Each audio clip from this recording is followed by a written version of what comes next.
You're a liability to this board, and quite frankly, your condition has made you soft. Henson sneered, slamming a heavy manila folder onto the glass desk so hard that corporate filings scattered like autumn leaves. He didn't see the strategic genius who had doubled the firm's valuation in 3 years. He saw a target in a form-fitting white dress. He thought he could bury her career with a single termination signature for simply questioning his ethics. What he didn't know was that the woman he was trying to humiliate was the majority shareholder of the entire parent conglomerate. The very woman who held the power to dismantle his life with a single phone call. This isn't just a divorce or a firing. It's the day the predator becomes the prey. The air in the 50th floor executive suite was thick with the scent of expensive cologne and ozone from the humming servers. It was a Friday afternoon, the kind of day where corporate legacies usually moved at the pace of a slow-rising stock ticker. Henson sat behind his desk, his silver hair catching the dim city light like a crown. In his mind, this office wasn't a place of business. It was his private kingdom. At the other side of the desk stood young Jay. She was a woman of quiet resilience, her hand resting protectively over her stomach as she met his explosive rage with a steady, terrifying calm. Henson's laughter was a sharp, jagged sound that cut through the sterile hum of the executive suite, a noise devoid of humor and overflowing with a lifetime of unchecked privilege. He leaned further across the glass desk, his face a mask of contorted silver-haired rage as he pointed a trembling finger at young Jay's midsection. To him, she was no longer the woman he had exchanged vows with, she was a structural weakness in his balance sheet, a variable he was finally deleting. The silent witnesses, behind the glass partition watched with wide, paralyzed eyes as the papers he had thrown continued to settle on the floor like snow over a wreckage. You think your silence is a sign of strength? Henson barked, his voice echoing off the floor-to-ceiling windows that overlooked the city he believed he owned. It's a sign of your obsolescence. You're done here, Jay, security is already on their way up to escort you out. Don't make this more pathetic than it already is. Young Jay did not flinch.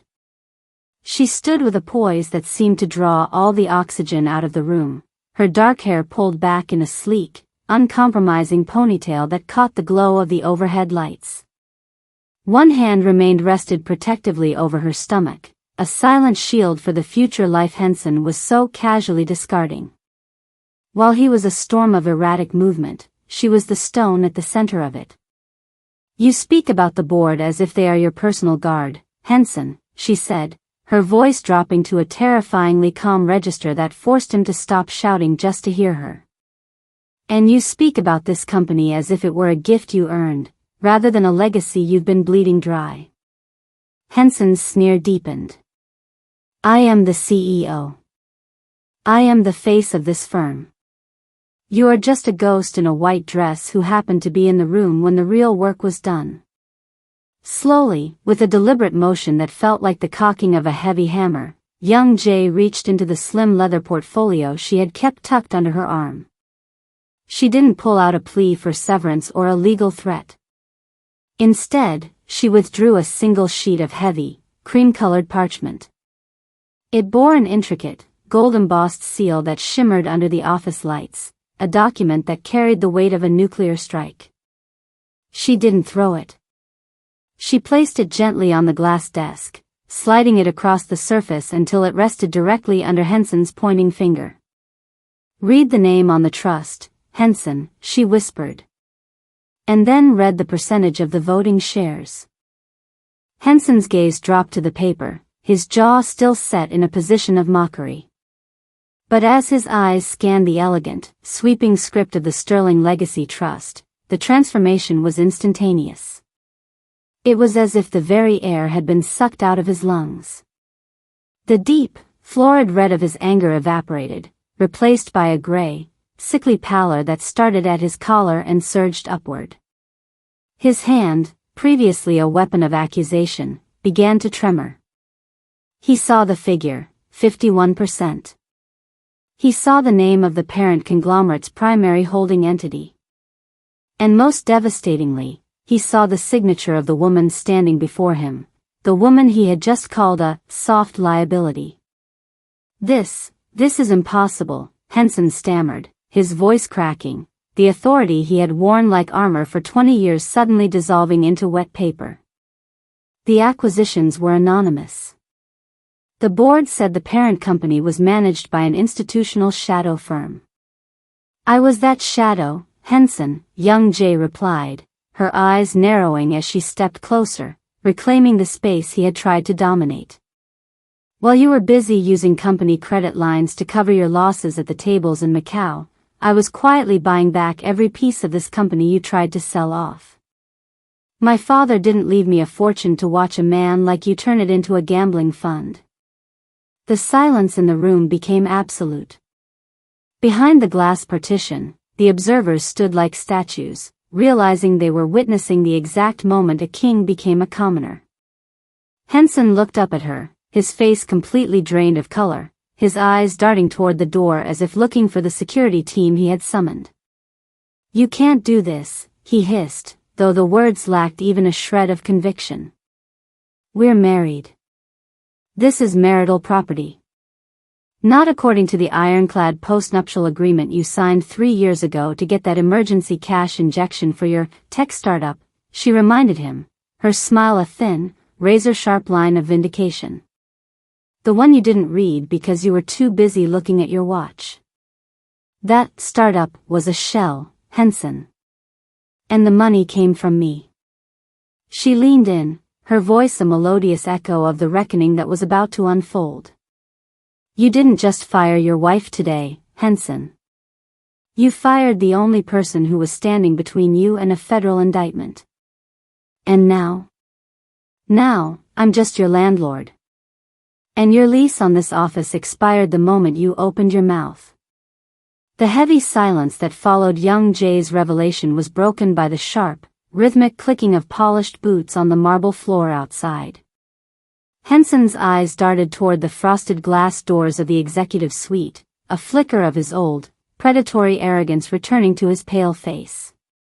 He straightened his dark navy jacket, adjusting his luxury watch with a trembling hand as he looked back at young Jay. Those would be the guards I called, Henson said, his voice regaining a ragged edge of its former volume. You can wave that piece of paper all you want, Jay, but until a court says otherwise, I am the sitting CEO of this firm. You're still just a trespassing former employee in a white dress. Guards. The double doors swung open, but the 2 men who entered were not the standard building security Henson was expecting. They were tall, dressed in tactical charcoal uniforms with the discreet logo of a private high-end firm, the kind of men who handled international asset protection, not unruly office visitors. Henson pointed a shaking finger at young Jay, his teeth bared in a desperate snarl. There she is. Remove her. She's disturbed the peace and she's refusing to leave my office. Move. The lead guard, a man with a face like weathered granite named Marcus, didn't even look at young Jay. Instead, he stepped past her and came to a halt directly in front of Henson's glass desk. He stood between the silver-haired man and the woman he was trying to exile. Mr. Henson, Marcus said, his voice a low, immovable rumble. We aren't here for the lady. Henson recoiled, his back hitting the leather of his executive chair. What are you talking about? I called downstairs 5 minutes ago. You called building maintenance, young Jay intervened, her voice slicing through the tension like a cold blade. She didn't move from her spot, she remained anchored, her hands still resting protectively on her stomach as she watched her husband crumble. But I called my personal security detail an hour before I walked in here. I knew exactly how you'd react, Henson. I knew you'd try to use force when your words failed you. It's the only language you've ever truly spoken. She turned her gaze to Marcus and gave a single, sharp nod. The shift in power was so absolute it felt physical, a tectonic plate sliding beneath the office floor. Marcus, please clear the desk, young Jay commanded. It's cluttered with things that no longer belong in this room. With clinical efficiency, the second guard stepped forward. He didn't use a box, he simply took a heavy, industrial-sized bin and began sweeping the items off the glass surface. The gold-plated nameplate that read Henson, Chief Executive Officer, clattered into the plastic bottom with a hollow, pathetic thud. The framed photos of Henson shaking hands with politicians followed. The luxury desk set, the Italian fountain pens, everything that defined his identity was discarded in seconds. "You can't do this!" Henson screamed, his voice reaching a frantic pitch. He lunged forward to grab his phone, but Marcus's hand moved with a blur of speed, pinning Henson's wrist to the desk with just enough pressure to make him gasp. "The phone is company property, Mr. Henson," Marcus said firmly. "As are the files, the laptop, and the chair you are currently occupying." Young Jay stepped around the desk, moving into the space that had been Henson's sanctuary of ego for nearly a decade. She looked at the silent witnesses, behind the glass, the younger professionals who were still clutching their breath in shock. "Go back to your stations," she said to them, her voice carrying a new, maternal authority that commanded respect rather than fear. "There will be an all-hands meeting in 30 minutes. For now, understand that the era of shouting is over." As the observers scurried away, young Jay turned back to the man who was now standing, trapped between his chair and the guards. Henson looked small, his silver hair disheveled, the tailored suit suddenly appearing 2 sizes too large for his shrinking frame. "I want him out, Marcus," young Jay said, her eyes locked on Henson's. "He has 60 seconds to gather his coat and his dignity, though I suspect the latter left the building long ago." "Jay, please," Henson pleaded, his voice cracking as the reality of the nuclear strike finally settled into his bones. "Think about the baby. Think about our home." "I am thinking about the baby," she replied, her expression softening only with a look of profound pity. "That's why I'm removing the rot before it spreads any further. You didn't just fire a wife today, Henson. You lost a family and a kingdom because you couldn't tell the difference between power and bullying." Marcus took Henson by the elbow, a firm but professional grip that signaled the end of the argument. Henson looked back one last time at the glass desk, now wiped clean of his presence, before he was led toward the door. The man who had entered the morning as a king was escorted out through the very lobby he had walked through with such arrogance, passing the employees he had belittled, his head down, while the woman in the white dress stood at the window, watching the city she finally owned.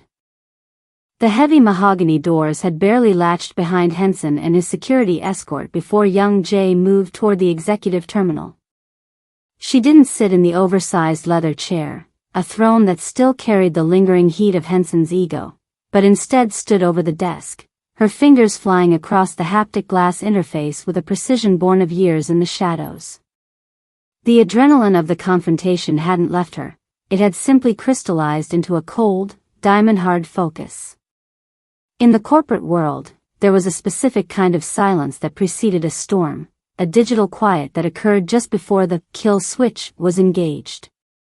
Young Jay initiated the protocol alpha sequence, a series of encrypted commands that bypassed the local server and tapped directly into the parent conglomerate's central nervous system.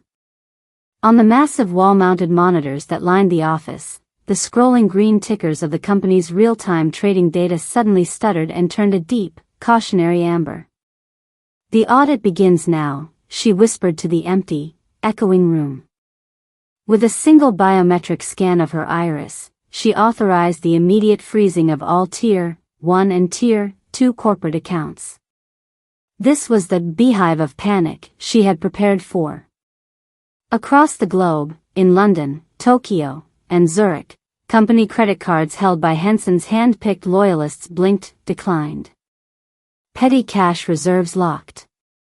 Offshore transfer wires, midway through their journey to anonymous shells in the Cayman Islands, were caught in a digital dragnet and pulled back into the primary vault.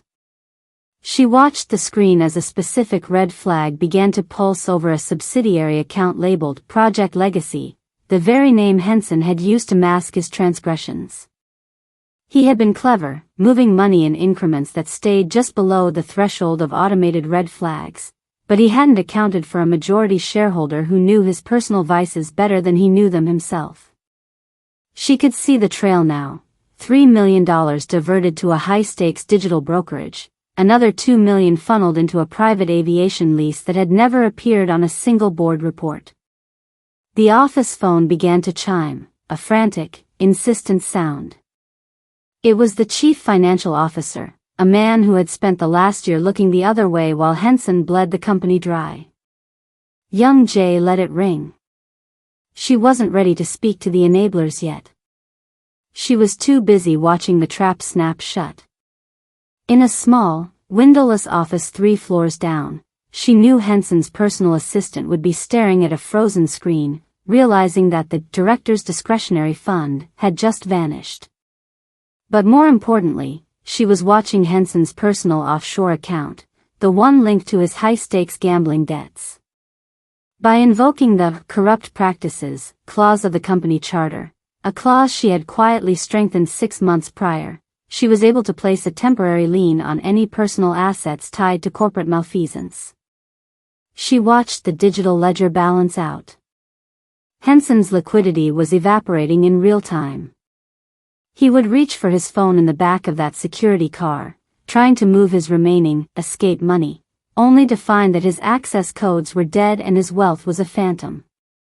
Young Jay finally sat down, not because she was tired, but because the weight of the child she carried reminded her that this wasn't just about balanced books. It was about clearing the wreckage to build something that could actually stand. She looked out at the city skyline, the lights beginning to flicker on as twilight took the city. The storm of the audit would last through the night, uncovering every secret Henson had tried to bury, but for the first time in years, the air in the suite felt clean. The predator wasn't just caught, he was bankrupt, and the legacy of the company was finally back in the hands of the person who had actually built it. The transition from the clinical, cold glass of the office to the plush, suffocating luxury of the penthouse felt like a descent into a gilded cage. Henson burst through the heavy double doors of their private residence, his breathing shallow and ragged, his silver hair no longer perfectly swept back but clinging to his forehead in damp, frantic strands. He didn't head for the bedroom or the bar, he ran straight for the safe concealed behind a priceless abstract painting in the library. His fingers, usually so steady when signing away lives and livelihoods, fumbled with the keypad. He needed his emergency passport and the cold, hard cash he'd been skimming for months, that escape hatch he'd built for a rainy day. But as the heavy steel door clicked open, his heart didn't find relief. Instead, it plummeted. The safe was empty. In place of the stacks of $100 bills and the velvet-lined boxes of high-investment watches, there was only a single, folded piece of white stationery. He snatched it up, his hands shaking so violently the paper rattled. It was a receipt, a line-item transfer showing that every asset within this safe had been inventoried and moved to a secure corporate vault 3 hours ago. The signatory at the bottom wasn't a bank official or a lawyer. It was Jay. No, he hissed, the word catching in a throat constricted by rising panic. She couldn't have known. She couldn't have gotten in here. He turned and stumbled toward the floor-to-ceiling windows that offered a panoramic view of the city, a view that cost more in monthly taxes than most of his employees made in a year. He reached for his personal smartphone, his last tether to his offshore world. He tapped the icon for his private Swiss holding account, his thumb hovering over the screen with the desperation of a drowning man. Access denied. Account flagged for internal investigation. He tried his secondary line. Service suspended. He tried to log into the smart home system to check the security feeds, but even the lights in the penthouse began to dim, shifting into a low-power, occupancy terminated mode. The reality began to settle over him like a shroud, the very floor beneath his feet, the silk rug he stood on, the vintage cognac in the crystal decanter, none of it was his. He had spent years bragging to his peers about his self-made empire, but as he looked at the digital trail Jay had left behind, he realized he was nothing more than a high-priced tenant in a world she had built brick by brick. He collapsed onto the Italian leather sofa, the same sofa where he had sat just last week and told Jay she should stay home more because her expanding waistline was a distraction to his professional image. Now, the silence of the penthouse was deafening. He realized with a sickening jolt that even the lease on this very building was held by a subsidiary of the Sterling Legacy Trust. He wasn't just fired from a company, he was being evicted from a life he had stolen. The woman he had treated as a quiet accessory, liability, to be managed, had actually been the silent engine of his entire existence. Every meal he ate, every suit he wore, and every flight he took had been subsidized by the woman he had just tried to throw into the street. As the city lights twinkled mockingly outside, Henson realized he didn't even have enough liquidity left to call a taxi. The small-town tyrant was now a man without a kingdom, sitting in the dark, waiting for the inevitable sound of the elevator bringing the people who would finally come to collect the keys. The fluorescent hum of the emergency war room was the only sound in a building that had otherwise descended into a stunned, watchful silence. While the city outside prepared for sleep, young Jay sat surrounded by a circle of laptop screens, their blue light reflecting in the steady, unflinching depths of her eyes. Beside her, a team of forensic accountants and elite attorneys worked with the quiet intensity of surgeons. They weren't looking for a single smoking gun, they were looking for the digital shrapnel Henson had scattered across 3 continents. "We found the ghost ledger, ma'am," whispered Sarah, the lead forensic investigator, her voice tight with the thrill of the chase. She slid a tablet across the table, the screen displaying a complex web of encrypted transactions that looked like a shattered mirror. Young Jay leaned in, her hand resting instinctively on her stomach as she scanned the data. The ledger was hidden behind a triple-layered firewall, masked as a routine IT maintenance contract for a subsidiary in Singapore. But the numbers didn't lie. They weren't paying for servers or software, they were paying for markers. He wasn't just gambling, Sarah continued, her finger tracing a line of recurring 8-figure transfers. He was losing. Spectacularly. These aren't just bad bets, these are high-stakes private credits from offshore syndicates. According to this, Henson didn't just bleed the corporate accounts, he pledged company equity as collateral for his personal debts. The betrayal was more profound than young Jay had imagined. It wasn't just greed, it was a reckless, desperate arson of their shared legacy. Henson had treated the Sterling family name as a bottomless chip at a table he was never meant to sit at. Every transfer marked a moment where he had chosen a hand of cards over the security of his employees and the future of his unborn child. "Look at the dates," young Jay said, her voice dropping to a somber, razor-edged whisper. "The largest withdrawal, $12 million, was moved on the day I told him I was pregnant." He didn't celebrate, he went to the tables to try and win back a life he felt he was losing control of. The legal team watched in silence as the beehive of panic shifted into a harvest of evidence. They had found the trail to a secret vault in Macau, the one Henson thought was invisible. It contained the records of his Project Legacy, not a vision for the company's future, but a detailed plan to liquidate young Jay's remaining shares and flee the country before the next quarterly audit. "Draft the RICO filing," young Jay commanded, standing up with a newfound, heavy-hearted resolve. "And call the federal prosecutor. We don't just have an embezzlement case anymore. We have proof of a deliberate attempt to defraud the majority shareholder and racketeering with unlicensed foreign lenders." She looked at the screen one last time, seeing the ghost of the man she once loved in the cold, hard numbers of his downfall. Henson had spent years trying to make her feel small, but in the end, it was his own secret ledger that proved he was the only one in the room who didn't belong. The forensic discovery was the final nail in the coffin of his ego. The predator was no longer just caught, he was being meticulously dismantled by the very law he thought he was above. The silence of the high-security archives was different from the clinical hum of the war room. It was a heavy, ancestral stillness that smelled of old ink and suppressed truths. Young Jay sat alone at a mahogany table, the only light coming from a single banker's lamp that cast long, skeletal shadows across the floor. Before her lay the legacy box, a collection of her father's private correspondence and final medical records that she had finally summoned from the family estate's deepest vault. As she worked through the timeline of the forensic audit, a jagged inconsistency had begun to emerge, a discrepancy not in the company's recent losses, but in its very foundation. Her fingers brushed against a yellowed internal memo dated 3 years prior, just weeks before her father's sudden, fatal heart attack. It was a formal recommendation for a massive restructuring of the Sterling Trust, one that would have locked the CEO's powers and ensured young Jay's immediate ascension to the chair.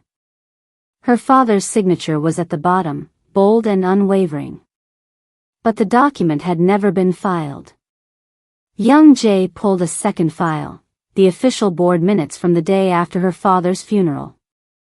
In those pages, Henson had stood before the directors, a grieving son-in-law in a perfectly tailored black suit, presenting a revised will and a series of emergency proxies. He had told the board that the old man's mind had been failing, that in his final days, her father had begged Henson to take the reins to spare his daughter the burden. She felt a cold, hollow ache in her chest as she compared the handwriting. The revised proxies were sophisticated forgeries, but the metadata from the original digital drafts, uncovered by her forensic team an hour ago, told a darker story. The files had been created on Henson's personal laptop while her father was still in the ICU. The realization hit her like a physical blow. Henson hadn't just stepped into a vacuum of power, he had manufactured it. He had known about her father's plan to sideline him, and he had used the chaos of the old man's failing health to intercept the legal safeguards. He had sat by her father's bedside, perhaps even held his hand, while systematically dismantling the very protections the man had built for his daughter. He didn't just steal the company, she whispered, her voice trembling in the empty room. He stole the goodbye. She found a final, handwritten note tucked into the back of her father's personal ledger, addressed simply to Jay. It was dated the night of his passing. In it, her father wrote of his suspicions, of Henson's erratic behavior and the missing funds he had already begun to notice. He warned her to look behind the glass, a phrase he used when he suspected someone was playing a double game. Henson had spent years making her feel like her father's death was a tragic accident that left her too fragile for the business world. He had gaslit her into believing she was a beneficiary of his protective leadership when, in reality, he was a squatter in a house he had set on fire. Every anniversary of her father's passing, every bouquet of flowers Henson had bought to honor the legacy, was a calculated move to keep the wool over her eyes. The emotional weight of the betrayal was suffocating, but beneath the grief, a new, harder flame ignited. This wasn't just a corporate battle anymore, it was a restoration of the dead. Henson had manipulated a dying man's legacy to satisfy a gambler's greed, and in doing so, he had underestimated the one thing her father had truly left her, his instinct for the long game. Young Jay stood up, her hand pressing firmly against her stomach as if promising the child within that the cycle of manipulation ended here. She closed the box with a final, echoing thud. The small-town tyrant, in the penthouse thought he was losing a fortune, but he had no idea that the real debt he owed was to the ghost of the man who had seen through him from the start. The project legacy Henson had tried to bury was about to become his living nightmare. The air in the grand boardroom was thick with a new, pressurized silence, a far cry from the dismissive snickers that had echoed off these same mahogany walls only hours before. The 12 board members sat around the expansive glass table, their faces varying shades of ashen gray and forced neutrality. These were the same men and women who had looked away when Henson shouted, the silent witnesses, who had treated young Jay as a decorative background figure to her husband's supposed brilliance. Now, they were staring at a printed agenda that felt like an ultimatum. Young Jay stood at the head of the table, her presence commanding and absolute. She didn't sit, she remained standing, a stark contrast to the slumped postures of the people who had once considered her a liability. On the digital screen behind her, the evidence of Henson's embezzlement and the forensic trail of the Sterling Legacy Trust's 51% ownership glowed in cold, unblinking high definition. "I believe we are past the point of pleasantries," young Jay began, her voice steady and clear, carrying a weight that made the senior directors visibly stiffen. "For years, you have enabled a man who treated this institution as his personal piggy bank. You sat in these chairs while he liquidated assets to cover gambling debts, and you stayed silent because you thought his ego was the only thing keeping the stock price up." Arthur, the longest-serving board member, a man who had once mentored Henson and had laughed the loudest at the distraction of young Jay's pregnancy, tried to clear his throat, his hands shaking as he reached for a glass of water. "Jay, we were misled. Henson presented us with figures that seemed robust. We had no reason to suspect." "You had every reason, Arthur," she interrupted, her gaze locking onto his with a sharpness that silenced him mid-sentence. The auditorium of the Sterling headquarters, usually reserved for dry quarterly earnings reports, had been transformed into a hall of reckoning. The air was heavy, not with the scent of expensive cologne or ozone this time, but with the collective breath of dozens of people who had lived in the shadow of Henson's monstrous leadership. Young Jay sat at the center of the front row, her posture a study in steady, quiet support. She wasn't there to lead the conversation, she was there to provide the floor for those Henson had tried to silence. One by one, the ghosts of Henson's tenure stepped into the light of the podium. There was Elias, a former head of logistics who had been fired 2 days before his pension vested because he had questioned a suspicious offshore shipping contract. He spoke with a voice that cracked like dry parchment, describing how Henson had laughed as he signed the termination papers, telling him that loyalty has a shelf life, and yours just expired. Then came Maya, a brilliant young analyst who had been blacklisted from the industry after she reported Henson's verbal abuse to a human resources department that he already owned. She didn't look at the cameras or the legal recorders, she looked directly at young Jay. "He told me I was a stain on the reputation of this firm," Maya whispered, her hands gripping the edges of the lectern until her knuckles turned white. "He said that in his kingdom, the law was whatever he shouted the loudest. I lost my home. I lost my confidence. I thought people like him were untouchable." The testimonies painted a chilling portrait of a small-town tyrant, operating in a glass skyscraper.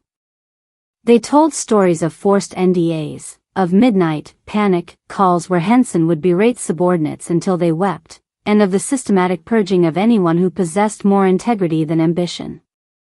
Each story was a nuclear strike against the carefully curated image Henson had built for the public. These weren't just disgruntled employees, they were the human collateral of a man who viewed people as depreciating assets. As the final witness, an elderly janitor who had been denied medical leave for a surgery, finished his statement, a profound, somber silence filled the room. Young Jay stood up slowly, her hand resting on her stomach, feeling the kick of the life within, a life she had sworn would never grow up in a world where such cruelty was the currency of success. "To each of you," young Jay said, her voice carrying to the very back of the hall without the need for a microphone, "I offer more than an apology. I offer a restoration." She turned to her legal team, who held the final settlement binders. "We are establishing a restitution fund from the personal bonuses Henson embezzled and the assets we have successfully seized from his private estate. Every blacklisted career will be cleared. Every stolen pension will be reinstated. Today, the predator's harvest is being returned to the soil it was stolen from." The emotional arc of the room shifted from grief to a tentative, soaring hope. For the victims, it wasn't just about the money, it was about the fact that, for the first time in their careers, the person at the top was actually listening. As the silent witnesses finally found their voices, the walls Henson had built to protect his ego began to crumble for good. The hard karma of his leadership was no longer a secret ledger, it was a public record, and the cornerstone of a new, ethical era was being laid in its place. The final act of the sterling corporate drama unfolded not in a boardroom, but in the sterile, echoing lobby of the headquarters as the sun began to dip behind the city's glass spires. The double doors of the elevator chimed, and Henson stepped out, though he was no longer the man who had ascended that morning with a silver-haired crown of arrogance. He was flanked by 2 federal marshals, his wrists bound in the cold, unyielding bite of steel handcuffs. The tailored navy suit that had once served as his armor now looked like a costume for a role he had been forcibly stripped of. The lobby was filled with the very people Henson had once dismissed as taxpayer burdens and silent witnesses. They didn't shout or jeer, they simply watched in a profound, heavy silence as the small-town tyrant was led toward the revolving doors. Henson's eyes darted frantically across the crowd, searching for a single face of sympathy, but he found only the steady, resolute gaze of those he had wronged. His luxury watch, the one he had adjusted so confidently during his explosive rages, glinted mockingly in the overhead lights, a reminder of a wealth that had never truly been his. As he passed through the threshold and into the back of a waiting black sedan, the predatory energy that had fueled his 10-year reign evaporated into the humid city air, leaving behind only the ghost of a man who had traded his integrity for a seat at a table he didn't own. 50 floors above, the atmosphere in the executive suite had undergone a radical transformation. The smell of expensive cologne and the tension of suppressed fear had been replaced by the scent of fresh white paint and the soft, hopeful notes of a cello concerto playing quietly over the speakers. Young Jay stood in the center of what used to be Henson's private office, a space once defined by dark mahogany and shadow. The heavy, intimidating desk had been removed, replaced by a workspace that favored collaboration over dominance. In the sun-drenched corner of the room, near the floor-to-ceiling windows that overlooked the horizon, a new kind of foundation was being laid. A master carpenter was quietly assembling a crib made of sustainable, light-toned oak, its clean lines reflecting the transparency young Jay had promised the company. This was no longer just an office, it was a sanctuary. Young Jay moved toward the window, her hand resting firmly and protectively on her stomach as she watched the city lights begin to twinkle like a carpet of diamonds. She looked at the empty space where Henson had once pointed an accusing finger and felt a deep, cinematic sense of peace. The nuclear strike was over, the forensic audits were filed, and the restitution fund was already healing the lives of the victims. She wasn't just building a company. She was building a world where the child she carried would never have to choose between power and kindness. As she tucked a stray strand of dark hair behind her ear, she noticed a small, framed photograph resting on the new mantel. It was her father, smiling at a younger version of her, standing in front of this very building. The legacy wasn't just about the 51% or the billions in the vault, it was about the resilience to stand tall when the predators tried to make you feel small. Young Jay picked up a soft, white blanket and draped it over the edge of the crib, a final gesture of reclamation. The hard karma of Henson had passed, and as the moon rose over the skyline, the black woman he had tried to bury stood as the cornerstone of a new era, ready to lead with a steady hand and a heart that finally, truly, belonged to itself.